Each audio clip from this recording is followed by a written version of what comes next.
Rule 10.2 of the Solicitor's Account Rules of Hong Kong provides that all dealings must be recorded within 3 working days after the date of such dealings. The time frame provided clear instruction and will ensure that the solicitor will act responsibly to record all the dealings within the period stipulated.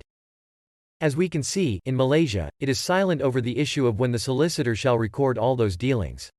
The lack of clear instruction brings the possibility that the solicitor might sleep on his duty to record the transactions and therefore lead to an irregularity of client account. Therefore, the recommendation for this point will be, our rule should clearly state the time frame for the record of the dealings, such as 7 days or any suitable time frame. That is all from me, miss. Alright, Raju, they are all the good points. So now we moving on to discuss the third part of our class, the mismanagement of clients' money. Our focus for this part will be the penalty. For the penalty, we will discuss 2 points, which are the imposition of rules towards relevant parties and the duty to remedy the breach. For the imposition, in Malaysia it is difficult to impose rules on banks regarding the depositing and withdrawal of money from a client's account because the relationship between the solicitor's firm and bank is only governed by the Financial Services Act 2013, not by the Solicitor's Account Rule and Solicitor's Accounts, Deposit Interest, rules.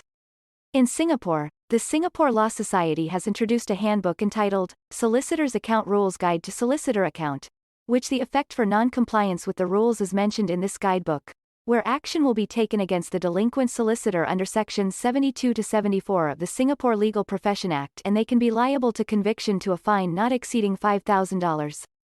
Since Malaysia have a separate provision upon the penalty of mismanagement of clients' money, it is clear that it will cause difficulties to impose the punishment directly from the cause of actions rules. Therefore, the recommendation that can be suggested is that we should include the effect for non-compliance with the solicitor's account rules in our provision. Moving on to the second point, the duty to remedy the breach. In Malaysia, for clients whose money has been misappropriated by the solicitor, they may mitigate the loss by applying for compensation under the Compensation Fund under Section 80.8 of the Legal Profession Act 1976. Nevertheless, the provision seems to be inadequate to protect the client's interest, as the client might not get full compensation due to the limited amount of money in the fund. In Hong Kong, Rule 9A.1 of the Solicitor's Accounts Rules, if the solicitor has breached his duty, the solicitor must remedy the breach immediately upon discovery of such breach. Rule 9A.2 also provides that each principal of a firm, sole practitioner or partners, will be jointly and severally liable to remedy the breach by replacing client's money from the principal's own money, even if the misappropriation of client's money was not done by the principal himself.